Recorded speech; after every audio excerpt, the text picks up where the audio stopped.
Picture this, you are an Indian student who wishes to study abroad to gain exposure. You go to a country, most probably Canada, US or the UK. The moment you arrive to this country, you are so excited to start a new life. You left so much behind and now you are coming here for a fresh start. But the day you go to college to your first ever class, you see that all your classmates are Indians. There is a surprising lack of diversity in your class. But you are like, you know what, it's fine. Everyone's here to gain exposure and learn something new. Now you go to your student accommodation and you see that all your roommates are also Indian. Now obviously the bills aren't gonna pay themselves, so you look for a part-time job. You either work at a McDonald's or at a store and you see that your colleagues and your manager are also Indians. Now this might be an exaggeration, but every single person who's going to study abroad in 2023 or 2024 is reporting that there are more Indians here than anyone else. And while that is by no means a bad thing, the problem is that nobody is finding jobs. In this video, let's explore the state of studying abroad for Indian students and whether it is still worth it. Get this, the studying situation in India is kind of messed up. In India, you either study at a very good institution or you pass an exam that gives you a very good designation and you get a good job. By this, I mean either the IIT or IIM or designations like the CA, CFA or CS. But if you look at CA, IIT, IIM, CS, CFA, the highest pass rate for any of these exams is just 9%, which is the case for the CS program. So now from this population, there is another 91% of people who are looking for a job. They have a college education in a country where most people are employed in the agriculture sector. And to make things worse, the labor market in India is extremely skewed in favor of the employer. Every single person who is not from one of these top institutions has just one option in front of them,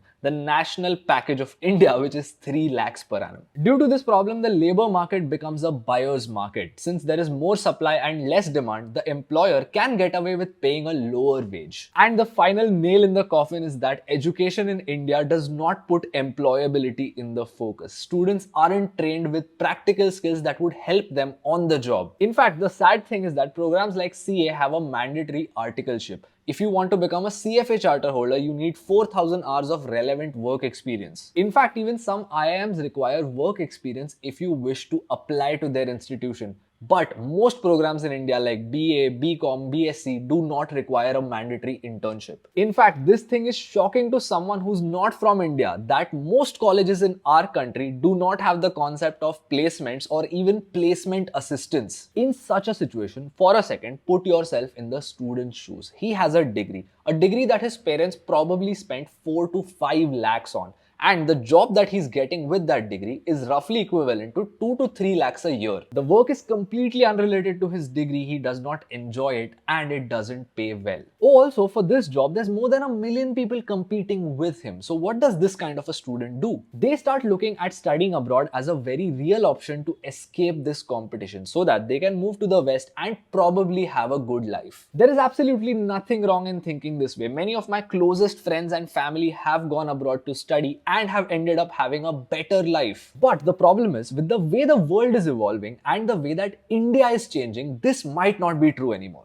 In the recent times, there has also been a supply boom when it comes to studying abroad. In India, many families view studying abroad as a matter of prestige. The sad reality is that it even determines what kind of dowry you get. And when it comes to this billion-dollar industry of studying abroad in India, there have been certain trends that have been shocking in the recent times. In December 2023, the RBI reported that in the previous quarter, they saw the highest growth in education loans. There has been a financing boom in this space and the numbers would blow your mind. In the most recent quarter, there was a growth of 20.6% on a year-on-year basis. In the year before this, the growth was only 12.3% and even before that, it was just 3%. The point is that in a period of 3 years, we went from 3% to 20.6% in terms of loan growth for education. So now there has been a big influx of Indian students studying abroad, and guess what that has led to? More competition in these countries in the West. Now understand this. It's very simple economics. What incentivizes a foreign firm to hire an Indian national? A, if they're able to hire this person at a lower cost, that's a win. or B, if they're able to hire this person because they bring some sort of specialized skills to this job. Now, obviously, the first option is kind of ruled out. If there's an Indian living in the US, it's practically impossible to hire them for cheaper. You would have to pay them the same salary that you would pay any American citizen. The other option remains that if this person is able to bring some sort of specialized skill to your job. That would happen if they have a very good education from a very good institution. And guess what? Most Indians do. But here's the thing. How would you deal with a situation where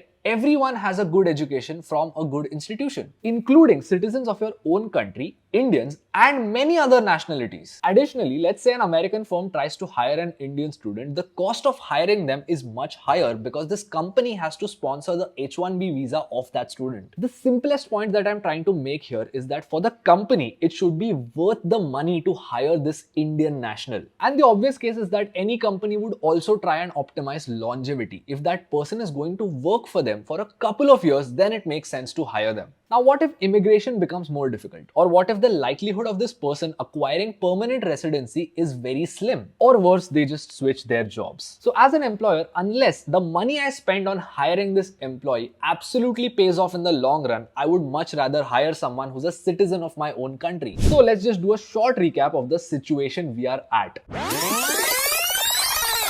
It has become ridiculously difficult to find a job in our own country. So now we are looking at other countries as an alternative. It has also become easier to go to these other countries because of the ease in financing. However, there's many people from different nationalities in these countries studying and acquiring specialized skills and increasing the competition in these countries, which has also made it difficult to find a job in these Western countries where we went for a better life. So guess what's occurring in these Western countries? If you want a really good job that pays you well, you have to have extremely specialized skills, for which, by the way, there is a lot of competition. So the jobs that students are able to find while they're studying aren't good internships, but they're probably jobs at your local McDonald's or Subway or at the local convenience store, which in 99% of the cases pay you minimum wage or something slightly more than that. But wait a minute, the quality of life is much better, isn't it? Quality of life can be extremely subjective. It means differently to different people. For some people, higher income and ease of doing business means good quality of life. On the other hand, there are certain people who think that cleaner roads means a better quality of life. So whether the quality of life is actually better would depend on the student in question. But here's something that is not subjective, and that is growth rates. Tier 1 countries such as US, Canada, UK are experiencing slower growth rates compared to their historical highs. This is because in 2021 we had a period of extremely low interest rates, and eventually that led to a lot of inflation. To combat this, certain central banks started raising the rates across the globe. And if this was a little confusing to you, here's a short lesson in economics. Every time that interest rates are low, it becomes easier to borrow money. So companies borrow money and expand. They hire a lot of people, pay them really well to retain that kind of talent. But eventually, when interest rates go up, it becomes very expensive to borrow money. In fact, when interest rates go up, you and I, the consumers, feel like, hey, I'm getting a better interest rate, so might as well keep the money in the bank and not spend it. So A, if you're a company, it becomes more expensive to borrow money and expand.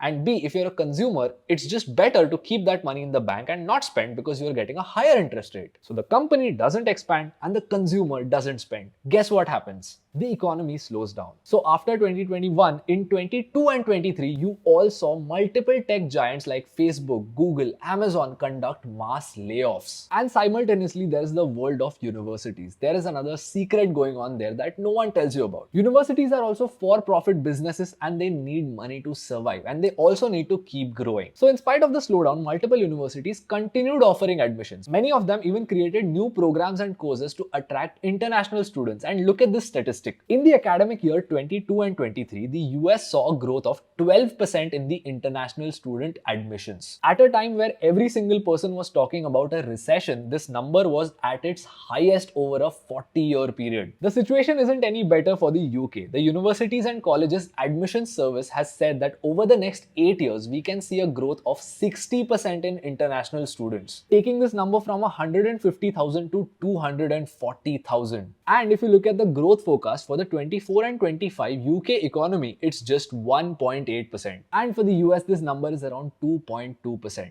But wait a minute, does that mean the dream of studying abroad and improving your life is dead? You might think that this video ends with me saying that it is, but it's actually not. Studying abroad can still have many perks if you think in the right direction. Before you take the leap of leaving everything behind and going to another country to build a new life, you have to look at the ROI for making this investment. Studying abroad is much like any other financial asset where you spend a lot of money in hopes of making more than the spent amount back. If you do not focus on the direct or indirect ROI of studying abroad, you might end up making a really bad decision. Let me explain what this means. The direct ROI is obvious. What kind of a job would I get if I study abroad? Let's say you spend $100,000 studying abroad and you're able to get a job that pays you much more than the $100,000, then it's a no-brainer. Just as an example, even if this job pays you $75,000 to $80,000 a year, you'll still be able to recover your investment and have a good life. But there is also an indirect ROI that you need to assess. What if there is a course that is just not available in your country? What if there is a skill that is only taught in the West and you have to move there to learn that skill because that is something that you want to do? Or even better, what if you learn certain things in the West and you come back to your home country and use these skills to build something meaningful here? The point is that in spite of the global slowdown and the gloomy situation with the study abroad industry, there are still certain situations where studying abroad makes a lot of sense. And if you are someone who's pondering whether it makes sense to study abroad, or if you know someone who is, then I hope this video helped you weigh the pros and cons and think in the right direction on how you can get this direct or indirect ROI. If you found this valuable, subscribe to my channel. I'll see you in the next one.